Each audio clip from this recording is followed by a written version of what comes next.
Hi friends, NRC দপ্তরের নতুন নিয়োগ শুরু হলো 2025-এ। তো কি কি পোস্ট, কি কি বিষয় সবটা ভিডিওতে বলবো। তো ভিডিও স্কিপ না করে প্রথম থেকে শেষ পর্যন্ত মন দিয়ে দেখো। তো ফার্স্টে দেখো, তোমাদের অফিসিয়াল নোটিশটা দেখিয়ে দিচ্ছি। তো ফার্স্টে তোমাদের আমি ডেট গুলো দেখিয়ে দিই যে ডেটটা কবে রয়েছে। 6/11/2025 তারিখ থেকে কিন্তু ফর্ম ফিল আপটা শুরু হয়ে গেছে। লাস্ট ডেট রয়েছে 17/11/2025 তারিখ পর্যন্ত। 6 তারিখ থেকে কিন্তু শুরু হয়েছে, লাস্ট ডেট রয়েছে 17/11/2025 তারিখ পর্যন্ত কিন্তু তোমরা ফর্ম ফিল আপটা করতে পারবে অনলাইনের মাধ্যমে।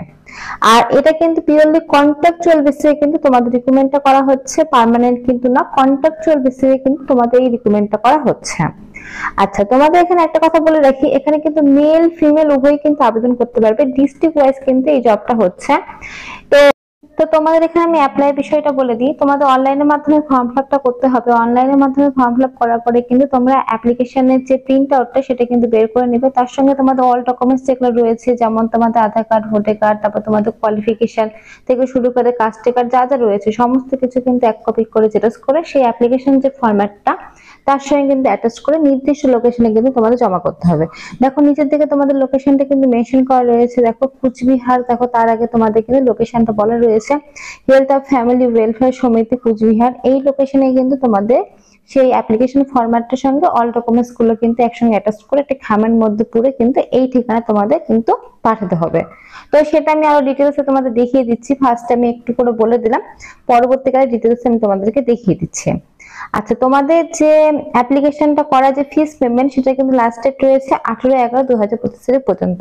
তোমাদের অ্যাপ্লিকেশন যে ফিসটা লাগবে সেই ফিসটা কিন্তু 18/11/2025 পর্যন্ত লাস্ট ডেটে রয়েছে। আর নর্মালি ফর্ম ফিল আপ করা কিন্তু লাস্ট ডেট রয়েছে 17/11/2025 পর্যন্ত। আচ্ছা, ফার্স্ট যে পোস্টটা রয়েছে সেটা হচ্ছে এনপিএনসিটি পোস্টে তোমাদের নাম হচ্ছে। এর জন্য এসেনশিয়াল কোয়ালিফিকেশন বলেছে graduate in social science or degree diploma in health education mass communication from recognise institute. তো এই সমস্ত যদি তোমাদের বি কোর্স করা থাকে তাহলে কিন্তু তোমরা ফার্স্ট যে পোস্ট সেই পোস্টের জন্য কিন্তু আবেদনটা করতে পারো। তো এখানে বলে দিই, এখানে কিন্তু অনেক পোস্ট রয়েছে, প্রত্যেকটি পোস্ট ওয়াইজ কিন্তু তোমাদের এসেনশিয়াল কোয়ালিফিকেশন এবং তোমাদের স্যালারি লেভেলটা কিন্তু আলাদা আলাদা রয়েছে। পরপর আমি তোমাদেরকে দেখিয়ে দিচ্ছি। আর এই যে এই যে নোটিশটা, এই নোটিশের লিঙ্ক কিন্তু আমার ডিসক্রিপশনে পেয়ে যাবে, অথবা তোমরা কিন্তু এর ওয়েবসাইটে গিয়েও কিন্তু পেয়ে যাবে।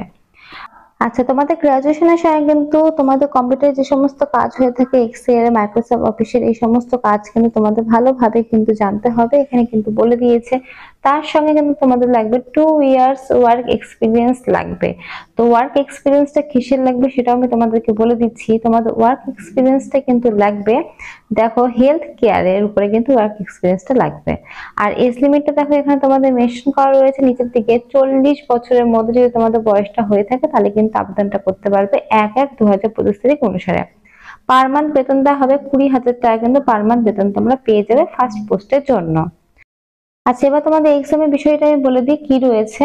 তো এক্সাম কিন্তু তোমাদের হবে 100 এর মধ্যে, যেখানে মাধ্যমিক থেকে থাকবে 10 মার্কস, এইচএস থেকে থাকবে 10 marks, graduation in social science এই সমস্ত বিষয়ের উপর থাকবে তোমাদের 20 মার্কস, ডিপ্লোমার উপরে থাকবে কিন্তু তোমাদের 10 মার্কস, এবং তোমাদের এক্সপিরিয়েন্স উপরে থাকবে কিন্তু 10 মার্কস। তো এইভাবে কিন্তু তোমাদের এক্সামিনেশনটা হবে।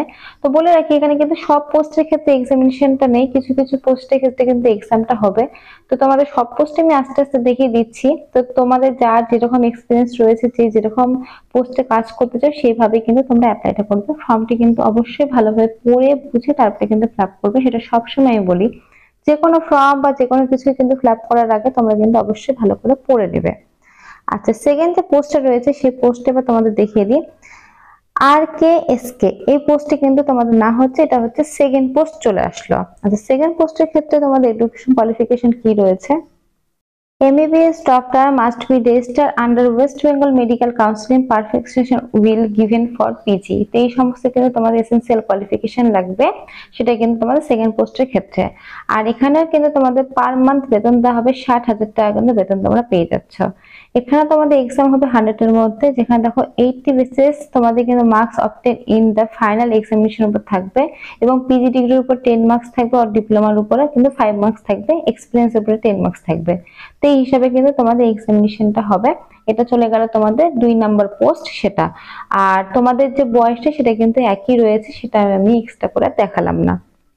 আচ্ছা, এবার থার্ড পোস্টটা বলে দিই। আর কি এসকে পোস্টে না হচ্ছে, এটা থার্ড পোস্ট। এর জন্য এসেনশিয়াল কোয়ালিফিকেশন বলেছে graduation in social science from recognise institute থেকে তোমাদের থাকতে হবে। তার সঙ্গে তোমাদের থাকতে হবে, দেখো বলে দিয়েছি, দেখো নিচের দিকে তোমাদের স্কিল, তারপর নলেজ, এমএস অফিস, মাইক্রোসফট অফিসের যে সমস্ত কাজ হয়ে থাকে এক কথায় কম্পিউটারে, সেগুলো কিন্তু ভালোভাবে জানতে হবে। এটা চলে গেল তোমাদের 3 নম্বর পোস্টের ক্ষেত্রে। তো যাদের শুধুমাত্র গ্রাজুয়েশন কমপ্লিট করা রয়েছে এবং কম্পিউটারের বিষয়টা তোমরা জানো, তাহলে কিন্তু এখানে আবেদন করতে পারো 3 নম্বর পোস্টের জন্য। 2 ইয়ার্স এ কিন্তু তোমাদের এক্সপিরিয়েন্স লাগবে হেলথ সেক্টরের উপরে। এবং দেখো নিচের দিকে তোমাদের বলেছে আরো কিছু extra details, master degree in social science from recognised institute, এই সমস্ত যদি ডিগ্রি কোর্স থেকে থাকে অবশ্যই আবেদন করতে পারো 3 নম্বর পোস্টের জন্য। পার মান্থ কিন্তু তোমাদের বেতন দেওয়া হবে 20,000 টাকা, কিন্তু বেতন তোমরা পেয়ে যাবে পার মান্থ। আচ্ছা, এবার বলে দিই তোমাদের এক্সামিনেশনের বিষয়টা কি রয়েছে। 100 মার্কসের উপরে কিন্তু তোমাদের এক্সামিনেশনটা হবে।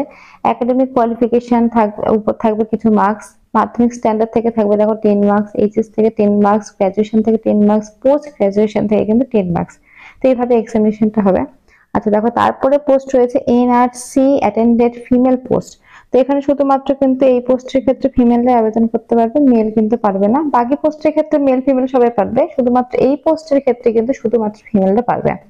এসেনশিয়াল কোয়ালিফিকেশন বলেছে তোমাদের, দেখো এইচএস পাস হলে তোমরা আবেদন করতে পারবে। সঙ্গে লোকাল রেসিডেন্স যারা, তারাই কিন্তু আবেদন করতে পারবে। 5 কিলোমিটারের মধ্যে যাদের বাড়ি, তারাই কিন্তু আবেদন করতে পারবে এই পোস্টের ক্ষেত্রে।